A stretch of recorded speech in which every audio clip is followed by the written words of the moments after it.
सभी बच्चों को नमस्कार। मेरा नाम है जगदीश सोलंकी और आप देख रहे हो physics bye Jagdish Solanki YouTube channel. इस चैनल में आप सभी का स्वागत है। बच्चों, आज हम जो है विवर्तन किसे कहते हैं और इसके लिए आवश्यक शर्त डिफ्रैक्शन। डिफ्रैक्शन क्या होता है कि जैसे हम एक कमरे में बैठ के यदि बात करते हैं तो हमारी जो आवाज़ होती है पास में किसी दूसरे कमरे में चली जाती है। तो कैसे चली जाती है? तो होता क्या है कि मान लो कोई खिड़की है या दरवाज़ा है, उस दरवाजे खिड़की से हमारी जो आवाज़ होती है, साउंड जो होती है, ध्वनि होती है, ये ध्वनि जो होती है, साउंड जो होती है, वो किनारों से बेंड हो जाती है, मुड़ जाती है और एक स्थान से दूसरे स्थान तक चली जाती है। तो ये जो मुड़ने की घटना, बेंड होने की जो घटना होती है, इस घटना को फिजिक्स में विवर्तन कहा गया है। साउंड में डिफ्रैक्शन होता है, ध्वनि में विवर्तन की घटना होती है। ध्वनि क्या होती है कि मान लो खिड़की आ गई या दरवाजा आ गया या जो भी छिद्र आ गया, उस छिद्र से क्या होती है, वो मुड़ जाती है और एक स्थान से दूसरे स्थान तक चली जाती है। उसी प्रकार से प्रकाश में भी ये घटना पाई जाती है। ध्यान रखना, प्रकाश भी जो होता है वो जब किसी अवरोध से टकराता है, अवरोध मतलब मान लो किसी उसके रास्ते में कोई वस्तु आ गई, मान लो कि जैसे ये आ गई रास्ते में एक वस्तु आ गई, इसको हम अवरोध बोलते हैं, ऑब्स्टेकल बोलते हैं। ये जब इससे टकराता है या मान लो कोई प्रकाश जो होता है बारीक छिद्र से होकर गुजरता है, दो कंडीशन है। या तो उसके मार्ग में कोई अवरोध आ जाए बहुत पतला, अवरोध जैसे बाल है या डस्ट पार्टिकल से या कोई तार है, इस प्रकार से बहुत पतला यदि कोई अवरोध आ जाता है, या फिर मान लो कोई बारीक छिद्र आ जाता है, स्लिट आ जाती है, स्लिट मतलब बारीक छिद्र, झिर्री जिसको हम बोलते हैं, वो यदि आ जाती है और उसमें से यदि प्रकाश गुजरता है, किसमें से, बारीक छिद्र में से होकर, या मान लो किसी अवरोध से टकराता है, तो प्रकाश क्या होता है, उस अवरोध के किनारों से या फिर बारीक छिद्र के किनारों से क्या होता है, मुड़ जाता है, बेंड हो जाता है। वो इस घटना को हम कहते हैं प्रकाश का विवर्तन। प्रकाश का डिफ्रैक्शन किसको कहेंगे कि जब भी कोई लाइट किसी ऑब्स्टेकल से, अवरोध से टकराता है या फिर किसी बारीक छिद्र में से होकर गुजरता है, तो प्रकाश जो होता है उस अवरोध के किनारों से या बारीक छिद्र के किनारों से मुड़ जाता है। इस घटना को हम विवर्तन या डिफ्रैक्शन कहते हैं। जैसे उदाहरण के लिए मैंने माना कि हमारे पास कोई प्रकाश स्रोत है, इससे प्रकाश जा रहा है, ठीक है। अब होता क्या है कि यहाँ से तो ये इसकी प्रतिछाया बनना चाहिए ऐसे कैसे, लेकिन ये प्रकाश क्या होता है, जैसे यहाँ किनारों से टकराएगा तो ये इधर भी चले जाता है या इधर वाला प्रकाश इधर भी चले जाता है, तो इस तरह से जो होता है किनारों से मुड़ जाता है। इस घटना को हम विवर्तन कहते हैं। इसी प्रकार जैसे प्रकाश जाना चाहिए सर, यहाँ इसकी प्रतिछाया मिलना चाहिए, इतना बड़ा यहाँ पर क्या मिलना चाहिए, अंधेरा मिलना चाहिए यहाँ पर, क्योंकि यहाँ से प्रकाश जाएगा कि गुजरेगा नहीं, टकराएगा तो, क्योंकि तो रोक लेगा प्रकाश, जैसे प्रकाश यहाँ पे भी प्रकाश गुजरेगा नहीं, यहाँ रोक लेगा, तो इतनी बड़ी प्रतिछाया यहाँ पे भी मिलना चाहिए इसमें, इस तरह से इतनी बड़ी यहाँ पे भी इसकी छाया मिलना चाहिए, इतनी बड़ी यहाँ पे भी छाया प्राप्त होगी, यहाँ पे छाया मिलना चाहिए, लेकिन यहाँ पर छाया नहीं मिलती है।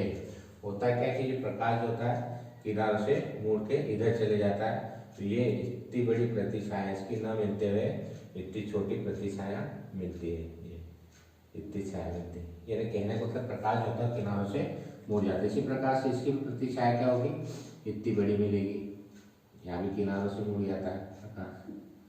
तो इस प्रकार से प्रकाश जो होता है किनारों से यदि मुड़ता है तो उस घटना को हम विवर्तन कहते हैं।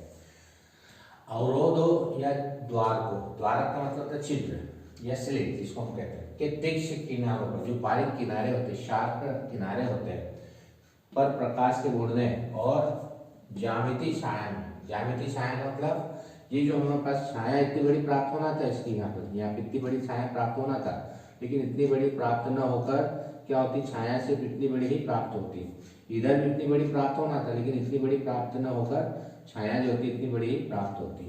यानी ज्यामितीय छाया उसकी जो प्राप्त होती है, छाया उसकी शेडो जो होती है, उस शेडो में प्रकाश चले जाता है।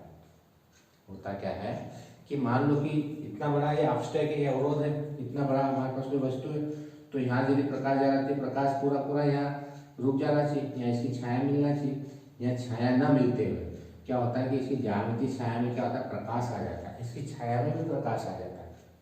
यानी ज्यामितीय छाया में उसका अतिक्रमण हो जाता है प्रकाश का, यानी ज्यामितीय छाया में प्रकाश मुड़ के आ जाता है, यानी छाया उसकी दिखाई नहीं देती। पूरी पूरी की बात नहीं करें, थोड़ी सी छाया उसकी दिखाई नहीं देगी, तो इस घटना को हम बोलते हैं विवर्तन। तो जब भी कोई प्रकाश किसी अवरोध से या बारीक छिद्र से होकर गुजरता है, तो उसके मार्ग में यदि अवरोध आ गया या बारीक छिद्र आ गया, तो वो क्या करता है, उसकी जो छाया बनती है उस छाया में भी चले जाता है, अतिक्रमण कर लेता है उस छाया में, ज्यामितीय छाया में उसका क्या होता है, प्रकाश दिखाई देने लगता है। तो उस घटना को हम विवर्तन कहते हैं। अब विवर्तन के लिए शर्त क्या होती है, ये अपन यहाँ देखेंगे।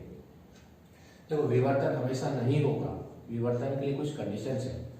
उसमें होता क्या है कि प्रकाश मान लो कि बड़े छिद्र से होकर गुजरेगा, तो अपन को पता है कि प्रकाश सीधी सरल रेखा में चलता है, मुड़ता नहीं है। मुड़ने के लिए एक विशेष कंडीशंस होती है, ध्यान रखना, हमेशा नहीं मुड़ेगा। उसके लिए कंडीशन है। क्या कंडीशंस है कि जो आपने अवरोध लिया या फिर हमने जो छिद्र लिया, उसका आकार, उसका साइज, जो प्रकाश है उस प्रकाश की वेवलेंथ तरंगदैर्घ्य की कोटि का होना चाहिए, उसके बराबर, उसके ऑर्डर के लगभग होना चाहिए। क्या होना चाहिए कि हमने जो अवरोध ले रखा है, हमने मान लो जो छिद्र ले रखा है, मान लो ये छिद्र लिया, ठीक है, इसमें से यदि प्रकाश जाएगा तो क्या होगा, इतना बड़ा छिद्र वहाँ दिखाई देगा, सामने यहाँ पर्दा मान लो, तो छिद्र इतना बड़ा दिखाई देना चाहिए, इतना बड़ा ना दिखाई देते हुए क्या होता है, प्रकाश मुड़ जाता है, इधर चले जाता है किनारों से इसके, तो छिद्र इतना बड़ा दिखाई देने लगता है, ये बड़ा छिद्र दिखाई देने लगता है। अब इस छिद्र का आकार कितना होना चाहिए, तो इस छिद्र का आकार या अवरोध का आकार, जिससे टकरा, मान लो इससे टकरा, ये बाल है या कुछ भी है, इससे टकरा, तो इसका साइज कितना बड़ा होना चाहिए।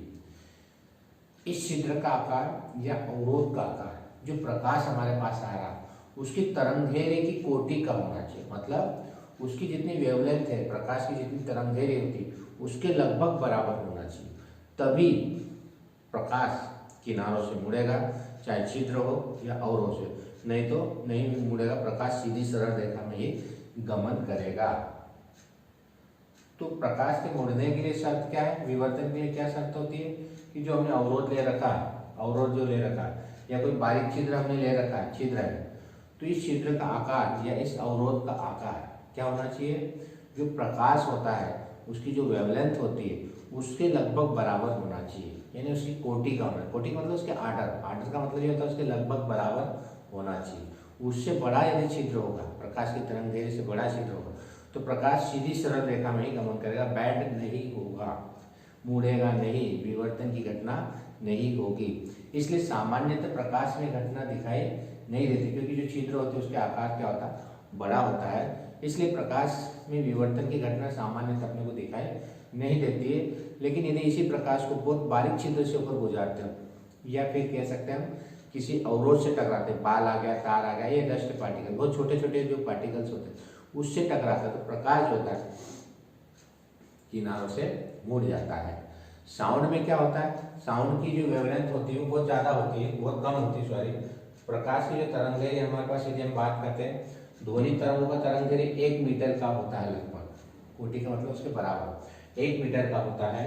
तो हमारे जो आसपास जितने भी अवरोध का आकार होता है इसी क्रम का होता है, 1 मीटर की खिड़की है, 1 मीटर का अवरोध है, तो उसमें क्या होता है, प्रकाश आसानी से मुड़ जाता है, ध्वनि तरंग में कोई प्रॉब्लम नहीं होती। ध्वनि यदि हम एक कमरे में बात करते हैं तो हमारी आवाज़ यदि खिड़की है या दरवाजे उससे दूसरे कमरे में चली जाती है, लेकिन प्रकाश के लिए प्रॉब्लम वाली बात होती है। क्यों?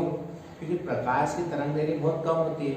जैसे हम पीले प्रकाश की बात करते हैं तो पीले प्रकाश की तरंगदैर्घ्य 5.5 × 10⁻⁷ मीटर होती है, यानी उस छिद्र का आकार जिसमें से प्रकाश गुजर रहा है उसका आकार इतना होना चाहिए, 5.5 × 10⁻⁷ मीटर, यानी बहुत छोटा छिद्र होना चाहिए, तभी प्रकाश मुड़ेगा, नहीं तो नहीं मुड़ेगा। तो व्यवहार में अवरोध का आकार इससे अधिक ही होता है, मतलब इससे बड़े छिद्र से इससे बड़ा ही छिद्र होता है, ये आकार होता है व्यवहार हम देखते हैं। क्योंकि जो खिड़की आती है उसका आकार बहुत बड़ा होता है, या कोई हमारे पास छेद होता है तो उसका आकार भी बड़ा होता है। इसलिए अपने को व्यवहार में प्रकाश मुड़ते हुए दिखाई नहीं देता है, ध्वनि मुड़ती हुई दिखाई देती है। क्यों? क्योंकि उसके लिए अवरोध का आकार बड़ा होना चाहिए, ऐसा नहीं है 1 मीटर के लगभग होना चाहिए। और तरंग प्रकाश के लिए अवरोध का आकार कितना होना चाहिए? 10⁻⁷ के लगभग होना चाहिए, बहुत छोटा होना चाहिए। और इतना बड़ा यदि छोटा छिद्र हो जाएगा तो उस छिद्र में से यदि प्रकाश जाएगा तो प्रकाश किनारों से मुड़ जाएगा, अन्यथा प्रकाश सीधी सरल रेखा में ही चलेगा, प्रकाश मुड़ेगा नहीं, उसमें विवर्तन की घटना नहीं होगी, वो तरंग का गुण प्रदर्शित नहीं करेगा। प्रकाश का मुड़ना क्या है? वेव है, तरंग है, तरंग को प्रदर्शित करती है।